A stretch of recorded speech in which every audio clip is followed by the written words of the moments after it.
السلام علیکم ناظرین، شروع کرتی ہوں اللہ کے نام سے جو بڑا ہی مہربان اور رحم کرنے والا ہے۔ تو ناظرین، آج کی ہماری ویڈیو کا ٹاپک ہے نبی پاک صلی اللہ علیہ وآلہ وسلم اور ایک اونٹ کا واقعہ۔ حضرت تمیم داری رضی اللہ تعالی عنہ فرماتے ہیں کہ ہم ایک بار حضور صلی اللہ علیہ وآلہ وسلم کے بارگاہ اقدس میں حاضر تھے کہ ایک اونٹ بھاگتا ہوا آیا اور صلی اللہ علیہ وآلہ وسلم کے سر انور کے پاس کھڑا ہو گیا جیسے کان میں کوئی بات کہہ رہا ہو۔ آپ صلی اللہ علیہ وآلہ وسلم نے فرمایا کہ اے اونٹ پر سکون ہو جا، اگر تو سچا ہے تو تیرا رب تجھے فائدہ دے گا، اگر تو جھوٹا ہے تو تجھے اس جھوٹ کی سزا ملے گی۔ جو ہماری پناہ ہمیں آ جاتا ہے اللہ تعالیٰ بھی اسے امان میں دیتا ہے، اور ہمارے دامن میں پناہ لینے والا کبھی نامراد نہیں ہوتا۔ ہم نے عرض کیا رسول صلی اللہ علیہ وآلہ وسلم، یہ اونٹ کیا کہتا ہے؟ آپ صلی اللہ علیہ وآلہ وسلم نے فرمایا اونٹ کے مالکوں نے اسے ذبح کر کے اسے کھا لینے کا ارادہ کر لیا تھا تو یہ ان کے پاس سے بھاگ آیا ہے۔ تمہارے نبی صلی اللہ علیہ وآلہ وسلم سے مدد مانگی ہے۔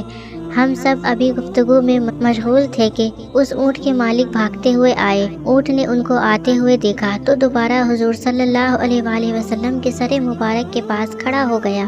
اب آپ صلی اللہ علیہ وآلہ وسلم کے پیچھے چھپنے لگا۔ ان کے مالکوں نے عرض کیا یا رسول اللہ صلی اللہ علیہ وسلم، یہ ہمارا اونٹ 3 دن سے ہمارے پاس سے بھاگا ہوا ہے اور آج یہ ہمیں آپ کی خدمت میں ملا ہے۔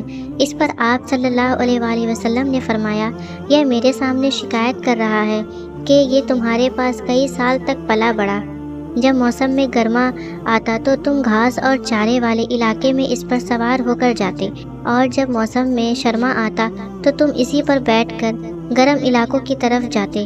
اب جب کہ اس خستہ حال کی عمر میں پہنچ گیا ہے تو تم اسے ذبح کر کے اس کا گوشت کھا لینے کا ارادہ کر لیا ہے۔ انہوں نے عرض کیا خدا کی قسم یا رسول اللہ صلی اللہ علیہ وآلہ وسلم، یہ بات بالکل اسی طرح ہے جس طرح آپ نے فرمایا۔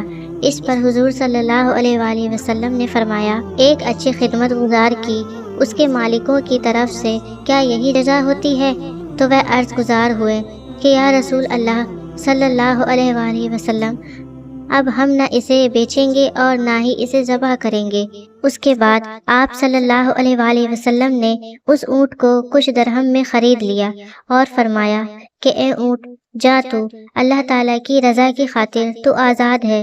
اس اونٹ نے حضور صلی اللہ علیہ وآلہ وسلم کے سر مبارک کے پاس اپنا منہ لے جا کر کوئی آواز دی تو آپ صلی اللہ علیہ وآلہ وسلم نے فرمایا آمین۔ اس نے پھر دعا کی، آپ صلی اللہ علیہ وآلہ وسلم نے فرمایا آمین۔ اس نے پھر دعا کی، آپ صلی اللہ علیہ وآلہ وسلم نے فرمایا آمین۔ اس نے جب چوتھی مرتبہ دعا کی تو آپ صلی اللہ علیہ وآلہ وسلم آپ دیدہ ہو گئے، آنکھوں سے آنسو بہنے لگے۔ ہم نے عرض کیا رسول اللہ صلی اللہ علیہ وآلہ وسلم، یہ اونٹ کیا کہہ رہا ہے؟ آپ صلی اللہ علیہ وآلہ وسلم نے فرمایا اس نے پہلی دفعہ کہا اے نبی مکرم، اللہ آپ کو اسلام اور قرآن کی طرف سے بہترین جزا عطا فرمائے۔ میں نے کہا آمین۔ پھر اس نے کہا اللہ تعالیٰ قیامت کے دن آپ کی امت سے اسی طرح خوف کو دور فرمائے جس طرح آپ نے مجھ پر دور فرمایا ہے۔ میں نے کہا آمین۔ پھر اس نے دعا کی کہ اے اللہ تعالیٰ دشمنوں سے آپ کی امت کے خون کو اسی طرح محفوظ رکھے جس طرح میرا خون محفوظ فرمایا۔ اس نے پھر کہا کہ اللہ تعالیٰ آپ کی امت کے درمیان جنگ زدہ نہ ہونے دے۔ یہ سن کر رونا آ گیا کیونکہ یہی دعائیں میں نے بھی اللہ تعالیٰ سے مانگی تھی۔ پہلی 3 تو قبول فرما لی لیکن آخری دعا سے منع فرما دیا۔ جب جبرائیل علیہ السلام نے اللہ تعالیٰ کی طرف سے مجھے خبر دی کہ میری یہ امت آپس میں جنگ کر کے فنا ہوگی، جو کچھ ہونے والا ہے قلم اسے لکھ چکا ہے۔ محترم حضرت، نبی کریم صلی اللہ علیہ وآلہ وسلم کے حدیث مبارک میں جو لکھا ہے آج وہ بالکل سچ نظر آ رہا ہے۔ آج کے دور پر نظر دوڑائیں تو ہم دیکھتے ہیں کہ مسلمان کس طرح ایک دوسرے کے خون کے پیاسے ہیں، ایک دوسرے کو کس طرح قتل کرنے کو تیار ہیں، فرقہ شریعت کے نام پر ایک دوسرے کے جان کے دشمن بنے ہوئے ہیں۔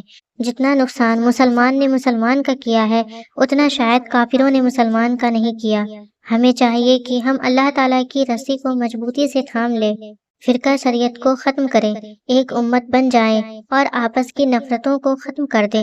مسلمان کا بھائی ہے، آپس میں پیار اور محبت سے رہے۔ اللہ تعالی ہم سب کو سمجھنے اور نیک بننے کی توفیق عطا فرمائے، آمین۔ میرے پیارے دوستو، اگر آپ کو ہماری ویڈیو اچھی لگی ہے تو اس ویڈیو کو لائک اور شیئر ضرور کر دیں۔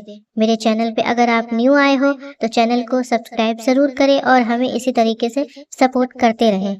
السلام علیکم۔